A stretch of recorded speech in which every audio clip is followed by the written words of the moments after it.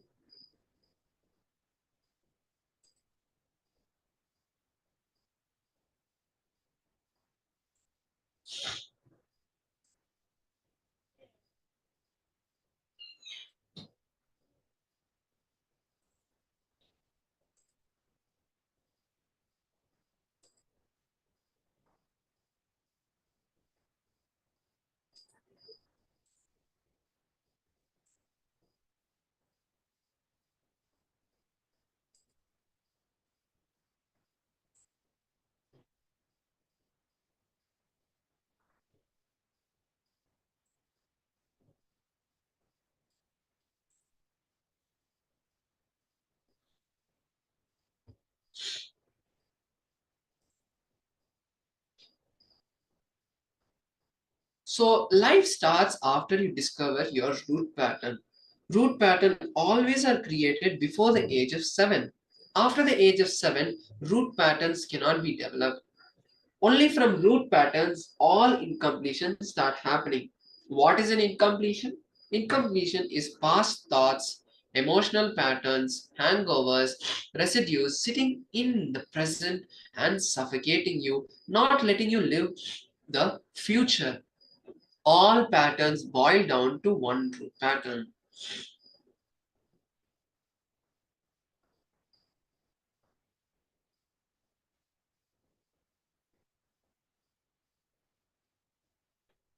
So now, let's take a few minutes to identify one of the earliest incidents which made you powerless. What was your inner image? How you describe yourself from that incident? What was your outer image you projected in that incident? Let's take a few minutes to find a particular root pattern, that a particular incident that happened at this early point in life. When you try to find out, open that incident. Suddenly you will remember something which happened at the age of 6.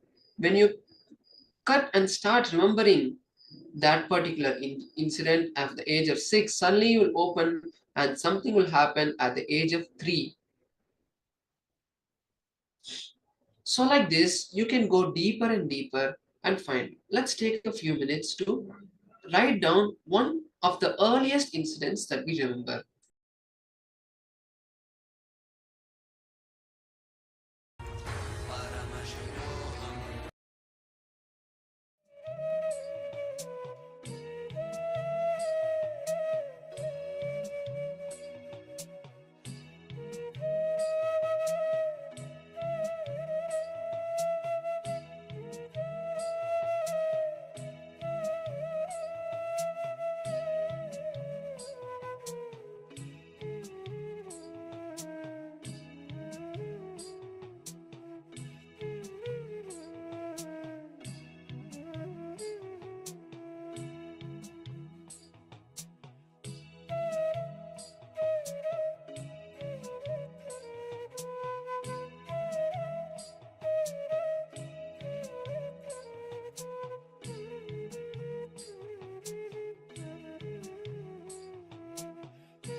Let me share with all of you an example of an incident that can happen in an early age. For example, if a child is playing in the rain, the mother slaps the child and brings the child, puts him in the house. The first inner image the child will develop is I am powerless, I am weak, I am an orphan, victim. And the first outer image, even if the child is powerless, it will be trying to hit the wall or the door, cry. It will demonstrate, I'll show you. The outer image, I will show you. I have to survive. I'll show you who I am. I am powerful. And the life image, the image it will have about others meaning who is in front of the child. Only mother, cruel, demon, you can't tolerate my happiness. See, now you may think, no, my mother did it for my health reasons, otherwise I would have got cold, I would have got fever. All that kind of justifications you will have. But at that time, you would have not had any of these justifications. With that intelligence, you will only create these cognitions. So this is an example of a root pattern that is created at a very young age. So continue to write down and find out one memory which is the earliest incident you remember.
Yes, now let's move to the next step. Now take a mirror and look at yourself and start seeing that incident happen. Go through that whole incident that you have written down. In the next few minutes, let's do this. Let's look at a mirror or just close your eyes if you don't have a mirror right now. Just close your eyes and relive that incident. Just go into that boy or girl who was 6, 7, 4, whatever the age is, and see yourself there. See, feel your mom pulling you. Feel the thoughts and see what you should have thought at that time. Bring the understanding to that moment, what you have understood now of completion. See the situation from the understanding that your mother is trying to take care of you. Make that boy feel that. Let us begin now.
Yes, and with this, we come to the end of this exercise. And now we'll be moving into the next session. So I request all the participants to be in the space of listening as we enter this next session, understanding the source of our suffering. So now, in the previous session, we understood that there is the root patterns that cause all the suffering around us. But there is something which is also which we can understand. So the root patterns, yes, they are the source of our suffering, but how do they form? And how do we get disturbed because of the root patterns? That is what we're going to be understanding in this session. I request all the participants to be in the space of listening as we go through this session. Feel free to ask your questions throughout the session, and also you can also tell, you can share what you have understood from the session. Let's begin.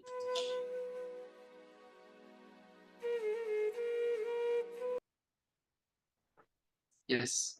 So understanding the source of our suffering.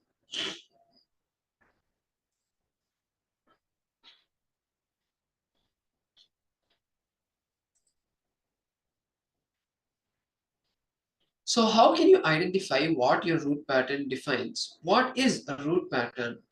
The first attack of any strong emotion happening in you and imbalancing your whole cognition, giving birth to your mind. The pattern you develop from that moment is root pattern. It can be anything as simple as your mother not giving you the cake and giving it to your brother. That is the level of simplicity. It may be as simple as your mother making you sit on the table so you will not run around and make a mess. Your brother chasing you into a room and trying to beat you, or you tried your best and failed in your exam.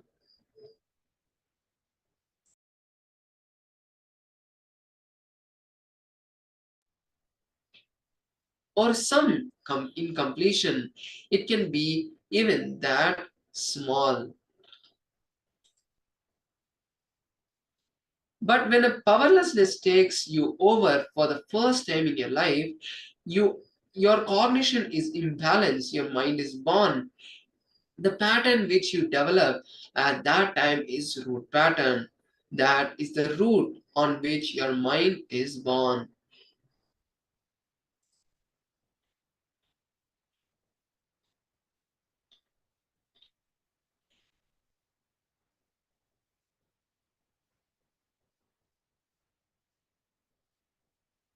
So when we sit with ourselves and dig, that is the time we find the root pattern. The only thing you think through continuously to speak in front of the mirror. Sitting in front of the mirror comfortably, whatever you think as your root pattern, for the first time, powerlessness overpowering you in life, it may be at the age of 3 or 4 or even earlier memories you remember. Sometimes it would have happened at 3 or 4, but you will remember only the incident happening at 7 or 8. But what you remember, start talking out. When you start talking, you will understand suddenly, you will remember the deeper root patterns and go much deeper and earlier.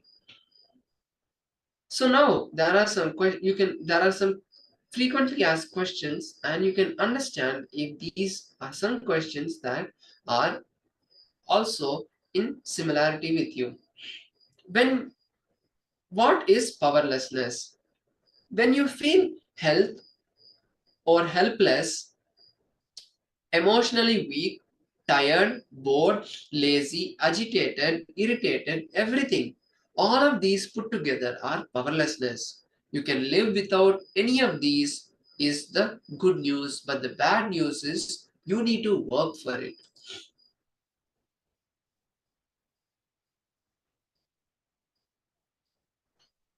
So now let's listen to a small story from Swamiji's life as he explains to us about how this root pattern affects us. So Swamiji shares I was going around the hill alone, a small boy reading the Arunagiri Andadi, 100 songs on Arunachala, written by a great sage Guhainama Shivaya. With that book, I was walking. I have been asked to go around the hill every day by my guru Mataji Vibhudananda Puri. In the night, I'm supposed to go around because in the daytime, no time is there. I will be in some time going to school or sitting with my teachers studying the Vedas, Upanishads. So after the sunset, she will tell, now go, lessons are over. Please go around the hill and come back and sleep. As if it was next door. If I go round the hill, when will I sleep? Because by the time I come back, I'll have to take bath in the tank and go to the temple for Suprabhatam. When when Shiva is, Lord is waking up, Arunachala is waking up, you should go and see him in the early morning.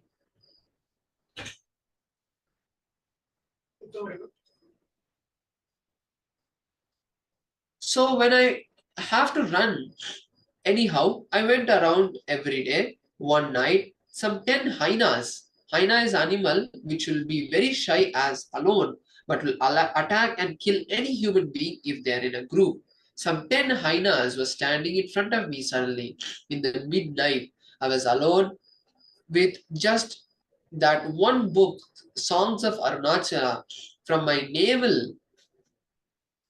Swadhisthana, I gave a voice, Arunachala.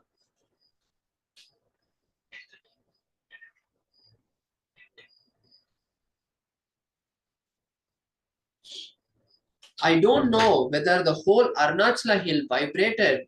That there appeared an old man with a stick and drove away the hyenas. They all ran away. Somehow I got saved. Anyhow, I came back and narrated the whole story to my Guru Mataji Vibhudananda Puri. With the deep feeling from tomorrow I don't need to go around the hill, walking around the hill. After describing with all the masala, the whole thing, she heard and said, wow, Arunachala saved you. So next day she said, come on, go around the hill. I was shocked. I asked, what do you mean? Will every day Arunachala come to save me? She just hit me with a question saying, will everyday hyenas come and attack you? My mother, who was always overprotective me, I am going to tell her. She heard the whole thing. Then she said, if every day hyenas come, every day Arunachala will come, go around the hill.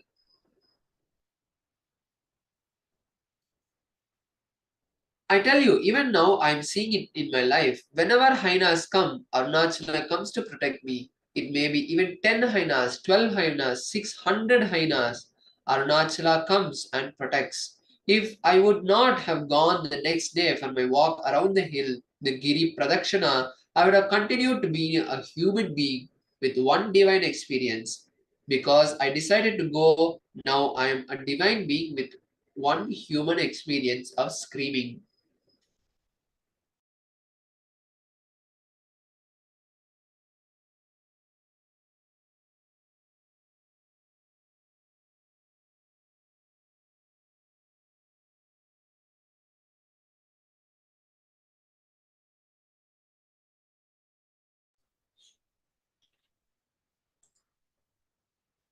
Do not allow your root patterns to get rooted in you. Root patterns. Look into the root patterns of why you have behaved, how you behave. Everything is existence has a root. Everything you do has a reason, has a root. When you narrate, you may remember some other earliest incident. Then narrate that earliest incident you remember. Go deeper and deeper. The earliest incident you remember, you felt powerless in your life. Narrate that by completing and reliving. You will find out exactly, you will catch that exact words which are forming root pattern in you, which are forming the pattern in you. Sit in front of the mirror. Remember the earliest memory of you feeling powerless and repeat the incident, remembering every word you uttered.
So now let's hear from Swamiji in the short video, Swamiji sharing about finding your root patterns, which is the suffering of all.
I wanted you to understand this one thing.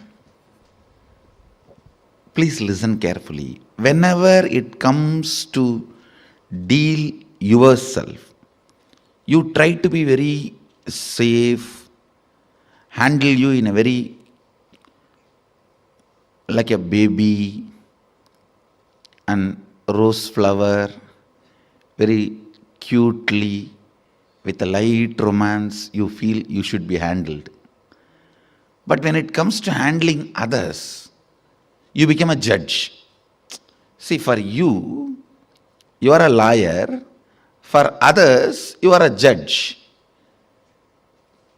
Because of this childishness, the many cognitions you build, when you repeat again and again, suddenly all that will start breaking.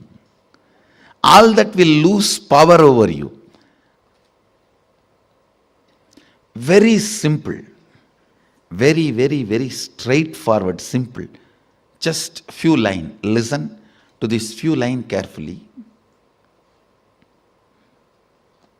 1.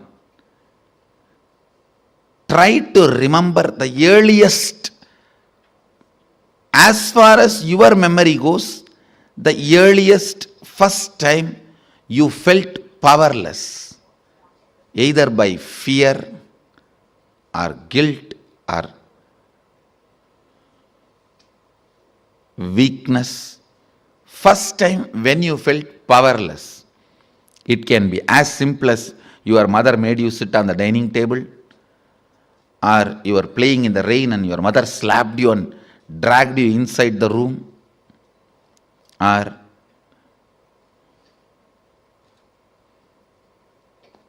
just a stone thrown by your friend or your brother has hit you. It can be as simple as this, or your sister snatching the ice cream. Now usually sisters don't snatch, only brothers snatch. No, I have seen. Sister is the best relationship. I grew up in large family. Sister is the best relationship. It can be as simple as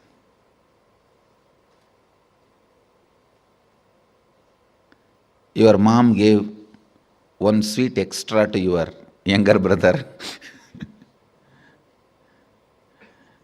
Your dad gave one cloth or jewel extra to your younger sister. It can be anything. First time when you felt powerless, what was your inner image? Means, what did you tell about you to you? What was your outer image? How you showed you to others? How you reacted to that situation? And what was your life image? Means, how did you judge others or life at that moment? Listen, what was your inner image? What was your outer image? What was your life image at that moment? It is almost like a surgery. You have to now cut yourself and see. It's a surgery, literally, because now you will remember an incident which happened at the age of 8. When you try to find out, open that incident, suddenly you will remember something which happened at 6. When you cut and start remembering that incident, suddenly it will open up something which happened at the age of 3. Earliest memory.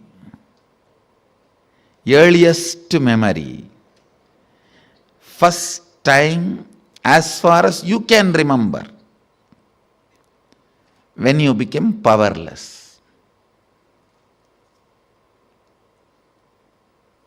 Actually, you will be surprised, because I'm going to blow prana into you.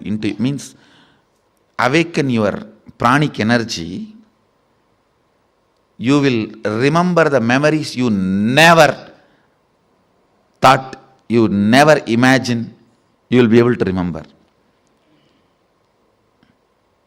Actually, only now you will see directly what I can do to your mind. You will suddenly remember the deepest layers of your memory. You may even remember what happened during your birth, and even those scenes you may start seeing. Actually, I am going to blow prana into your navel center. You will be there only, I will be here only. I will be awakening you. See, the navel center means your umbilical cord connection with your mother. That is the zone stores earliest memories. And if that awakens, means Kundalini enters into that navel zone, suddenly you will see from your birth, when they cut that umbilical cord, from that you will start remembering the memories. I'll give you an example. If a child is playing in the rain, mother just slaps and brings the child and puts him in the house. The first inner image the child will develop, I am powerless, weak, orphan, victim. And the first outer image, even if the child is powerless, it will try to hit the wall or door, cry, it will demonstrate.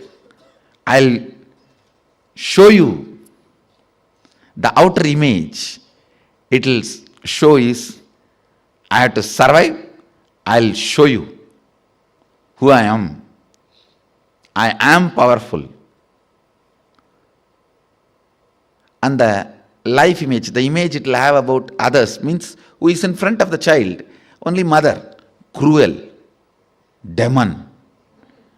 You can't tolerate my happiness. See, now you may think, no, my mother did it for my health reason, otherwise I would have caught cold, I would have caught fever, I would have died. All that now you will justify, but at that time, you will not have any of those justification. With that intelligence, you will create only this cognition. All of you are getting it? Actually, I am going to churn and awaken the Kundalini Shakti on your navel. How many of you understood this example? When the child is dragged, there are 3-4 rules. Always root pattern will be formed before the age of 7.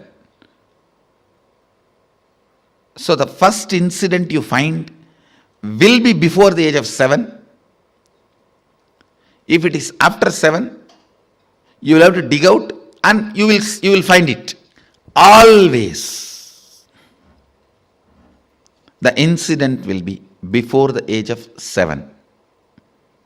That's one.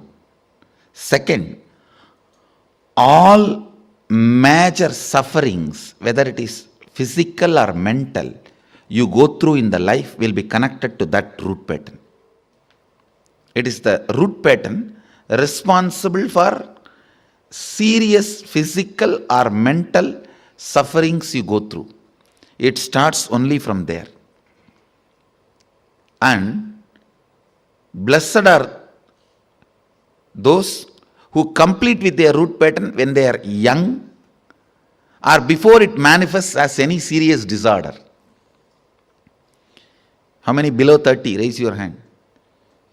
You guys are the real blessed.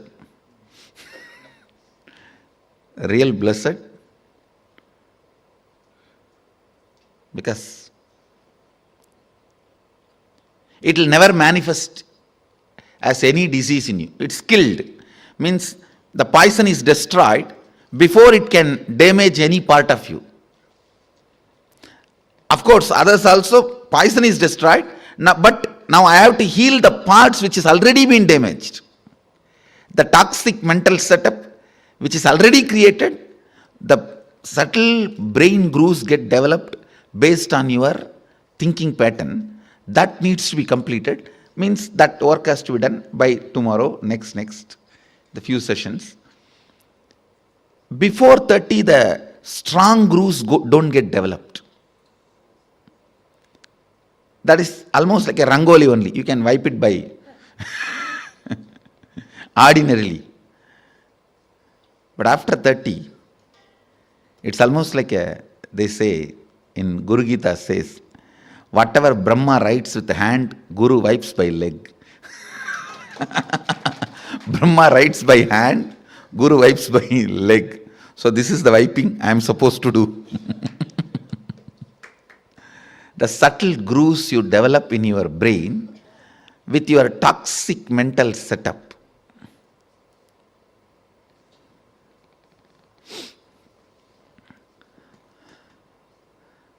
Now only you are entering into the most serious or important part of inner awakening. Please understand. Last 4 days is more like a warming up session. I am introducing some concepts, some theories, some simple techniques, some simple, very entertaining processes. Today we are entering into a very serious transformation where literally many of your past loads will be wiped from you. Means You will forget them. It will just not be there. It will just not be there. But that not there zone, you would have never imagined can happen to you. You understand?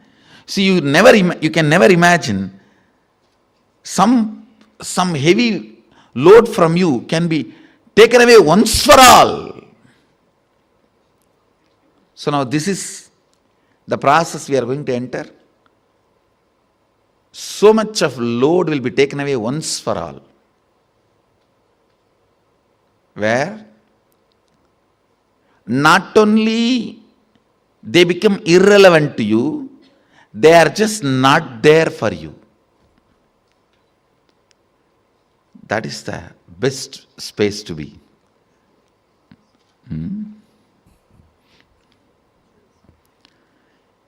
Your root pattern again and again repeats and hurts you deeply. One more thing, how many of you understood? Yesterday in that whole samskara dahana kriya, many of your sufferings are almost like a same type. Same type only, your sufferings, your patterns, the way you torture yourself is the same type. How many of you understood that?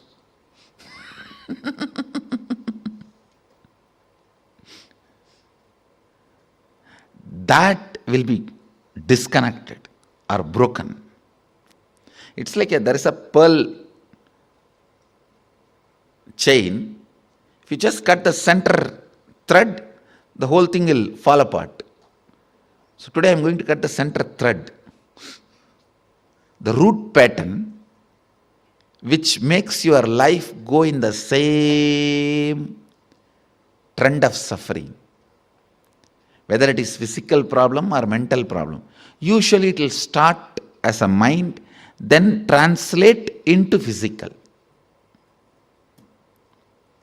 But now when we kill this, in the root, it will never grow or it will never, it loses its power to torture you physically or mentally or in any way.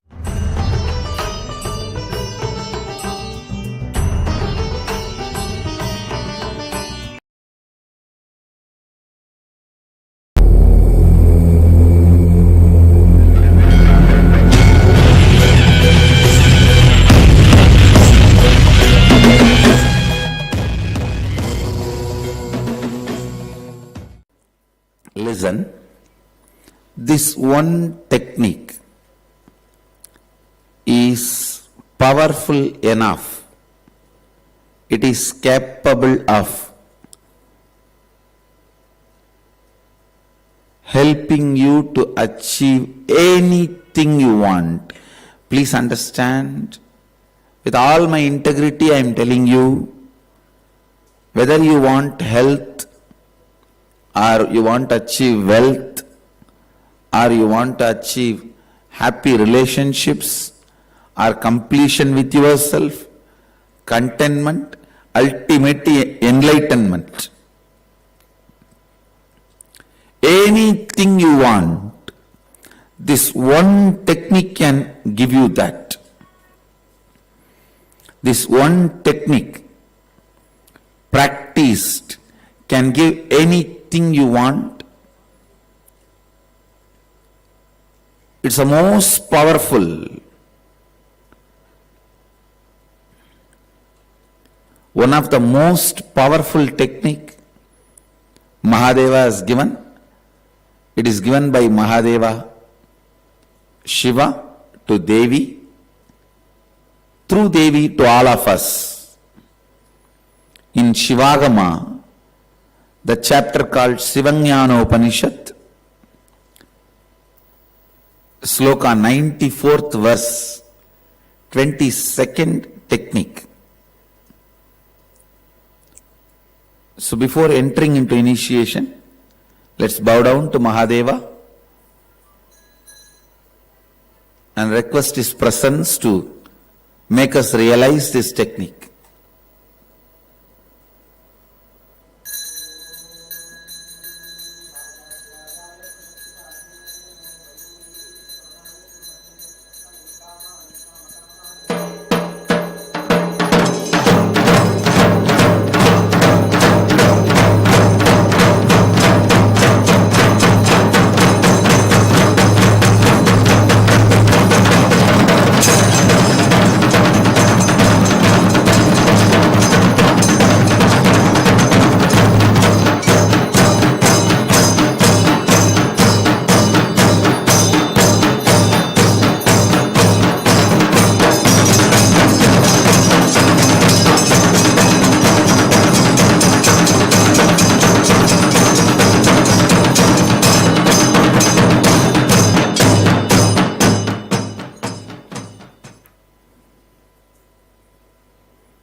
as per the tradition, I will read out the original Sanskrit verse also, but you don't have to remember the original verse.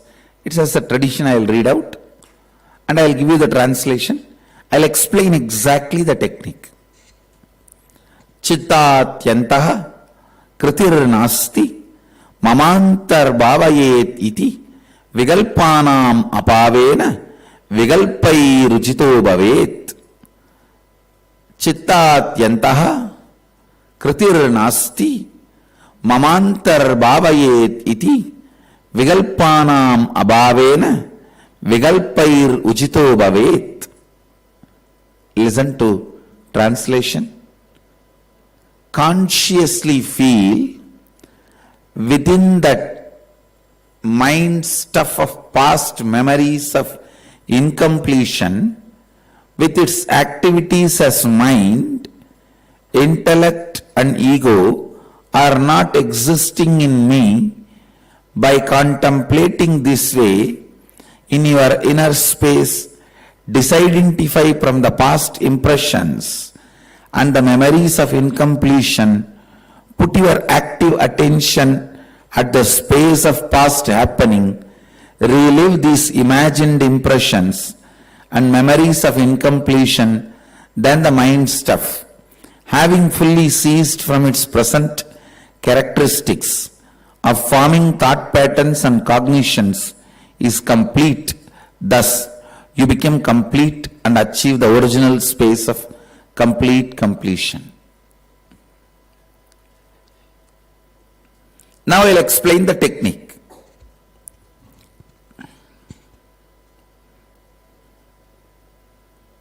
Listen.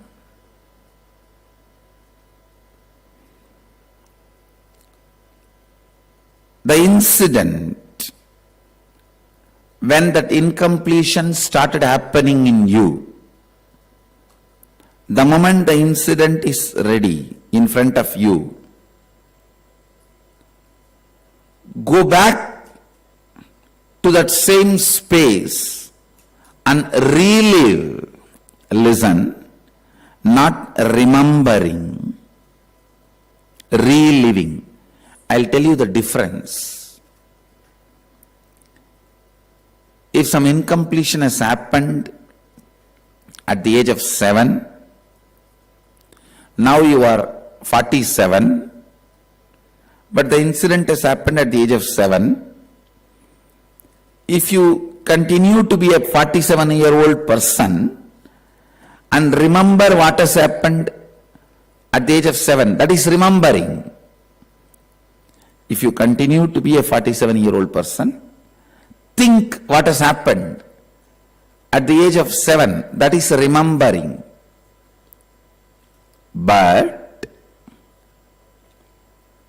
if you just forget who you are now, become that person, the 7-year-old person, means what was your inner image at that time, what was your outer image at that time, what was your others image at that time, what was your life image at that time, get into that and start reliving. Listen, that time whatever intelligence you had, whatever space you had inside, get back to that and start reliving as it happened. Remembering will strengthen incompletion, reliving will complete incompletions.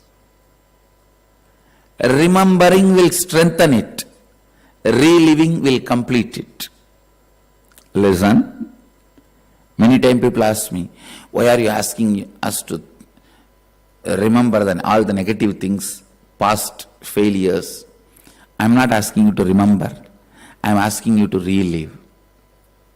The difference is retaining your present identity and thinking the past is remembering. Forgetting your present and getting into the past is reliving. How many of you understand that? the difference between these two. Listen.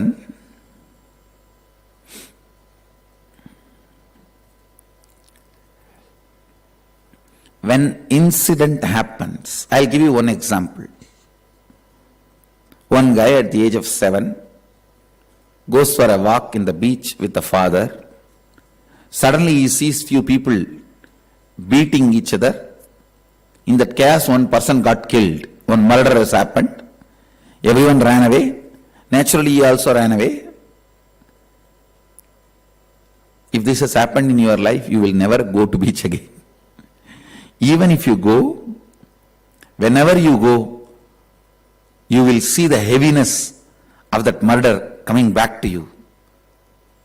You go through the same pain, heaviness. Listen.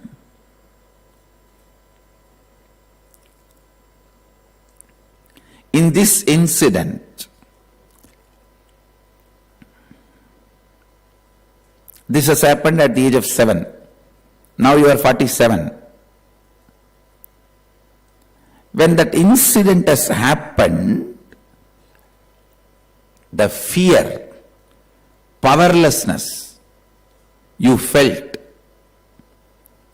gets suppressed in you because you are not able to handle it or face it. You just escape. Because you escaped, don't think that emotions disappear. You suppress them and escape. Those suppressed emotions, suppressed fear, suppressed powerlessness becomes the sand, earth, for the pattern to grow. Because that suppressed fear is there, every time you go to beach, that fear repeats, that incompletion repeats, that incompletion haunts you. If that suppression is broken, if that is released by reliving the incident, suddenly that pattern, building will collapse. Pattern is like a building. Each time you go through the pattern, one brick gets added. But the suppressed emotion during the first incident, that is the foundation. If the foundation is removed, what will happen? Simply the building will collapse. Please understand. The suppressed powerlessness in you forms the foundation for the building of pattern, where every time you go through that same fear, panic, pain, panic attack, fear stroke, one brick is added. Every time you go through, one brick is added. Every time you go through, one brick is added. For this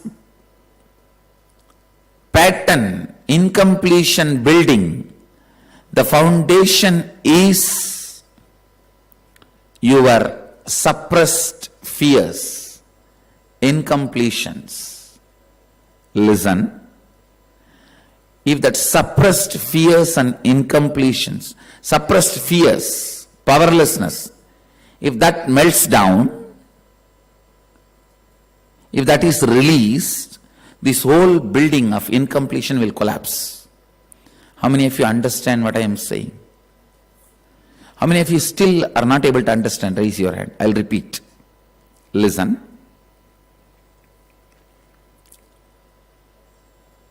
I'll repeat the same example. At the age of 7, you go for a beach walk with your father. You see somebody is killed.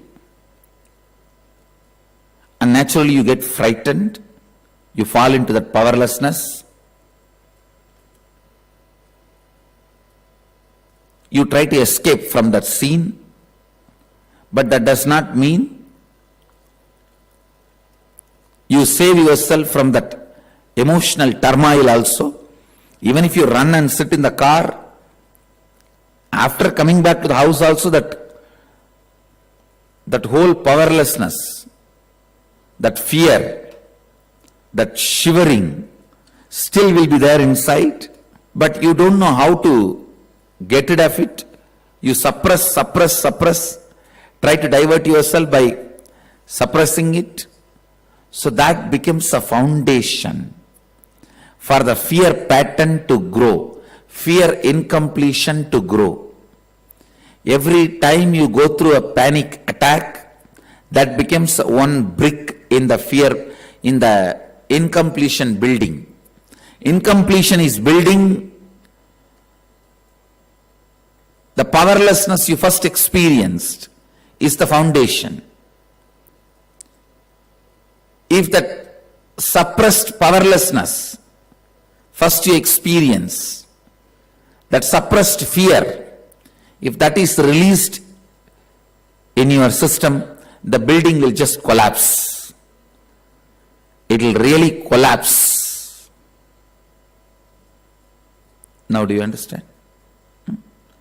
So now, in this reliving process, suppressed powerlessness, fears during each incident will be released through your nervous system. You will be free. You will be free.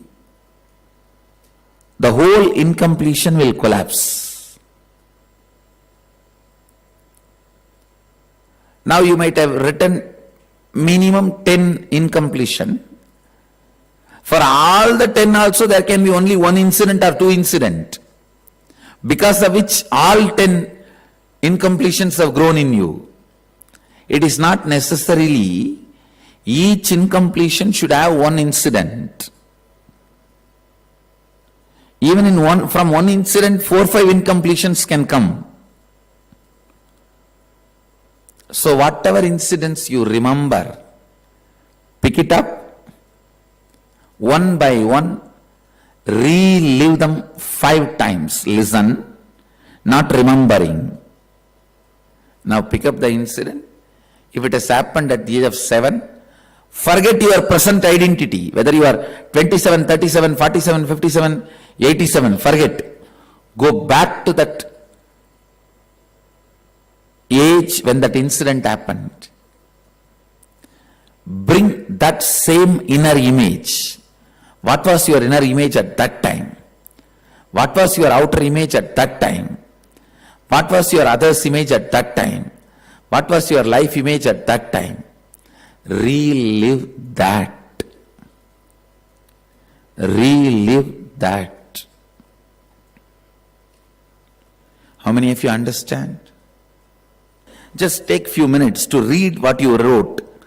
That 10 incompletions, 10 major incompletions you are going to relive. Close your eyes, tie the ribbon. Put the blindfold and sit straight.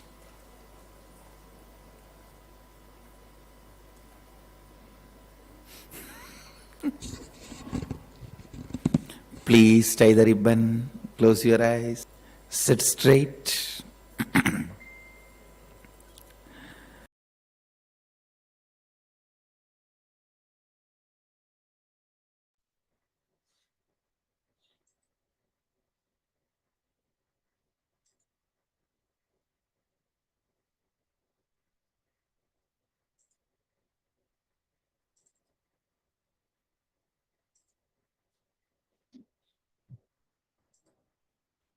Yes, so there we come to the end of that video. We'll not be doing the exercise because we already completed the exercise of reliving the particular incompletion and that root pattern. So now with this we'll be moving into the power manifestation. So today, in today's power manifestation, we are going to be manifesting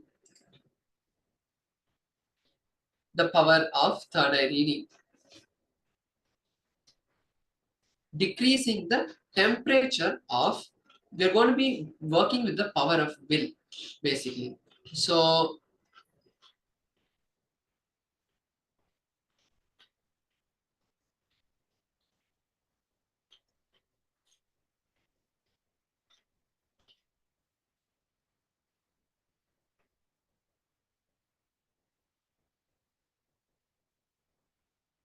we are going to be working with the power of will. And in today's power, we are going to be manifesting the power of increasing or decreasing the temperature. So you will be connecting with a partner, or you can do it with yourself. Take a thermometer and you can measure yourself first.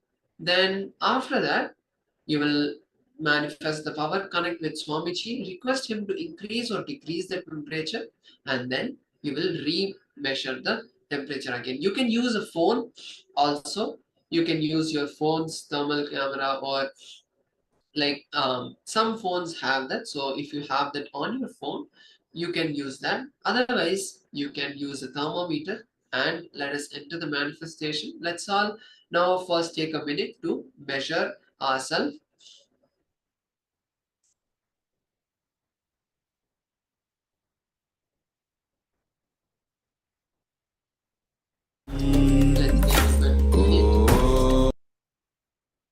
To measure the temperature.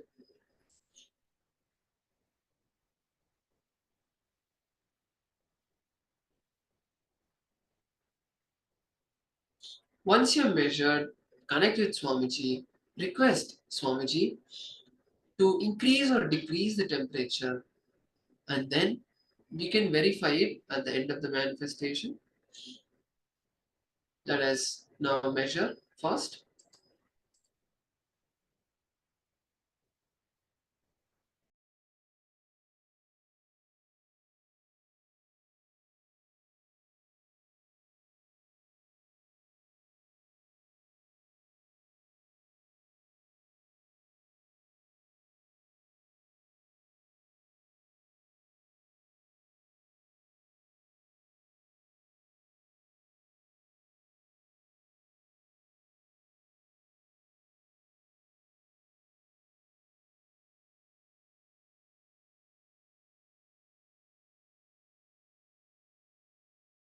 Yes. So once you're measured, start connecting with Swamiji. Visualize that beautiful darshan of Swamiji and listen to the Mahavakya being chanted. And from that space, request Swamiji to change the temperature of the partner or of yourself. Please begin. Paramashivoham Om Nityananda Paramashivoham Om Nityananda Paramashivoham Om Nityananda Paramashivoham Nityananda Paramashivoham Om Nityananda Paramashivoham Om Nityananda Paramashivoham Om Nityananda Paramashivoham Om Nityananda Paramashivoham Om Nityananda Paramashivoham Om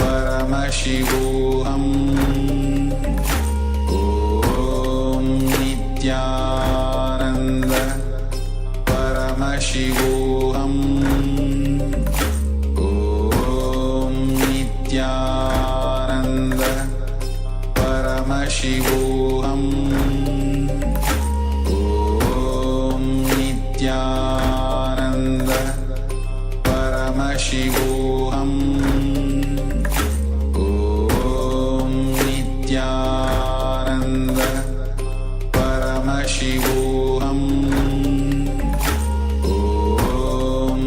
Nityananda Paramashivoham Om Nityananda Paramashivoham Om Nityananda Paramashivoham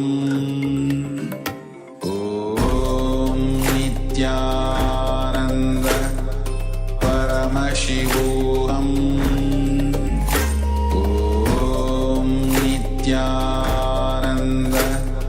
Paramashivoham Om Nityananda Paramashivoham Om Nityananda Paramashivoham Om Nityananda Paramashivoham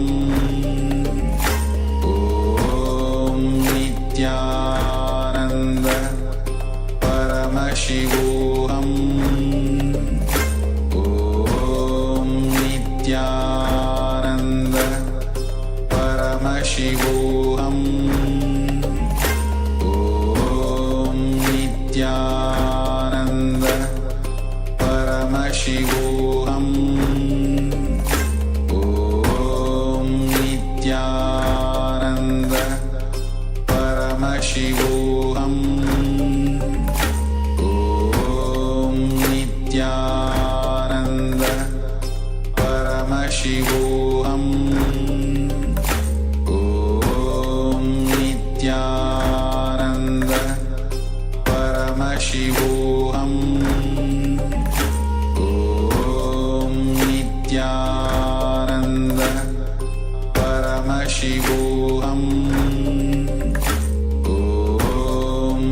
Nityananda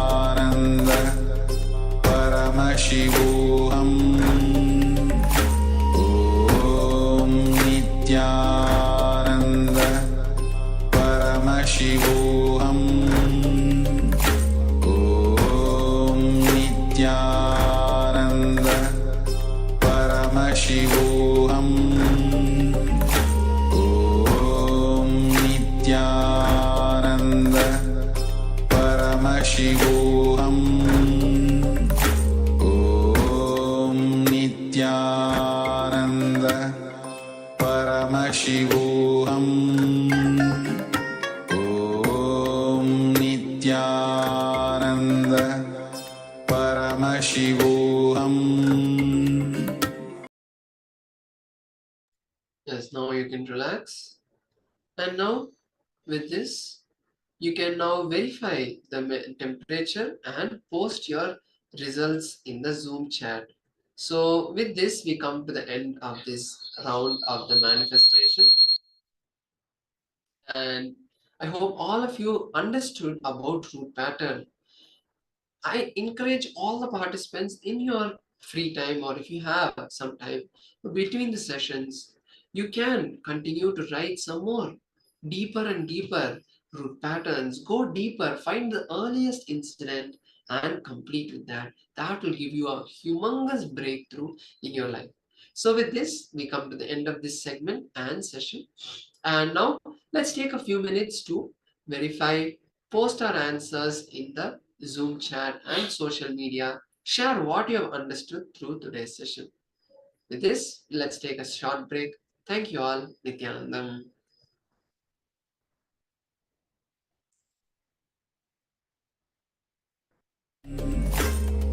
Om Nityananda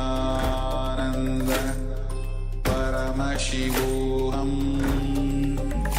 Om Nityananda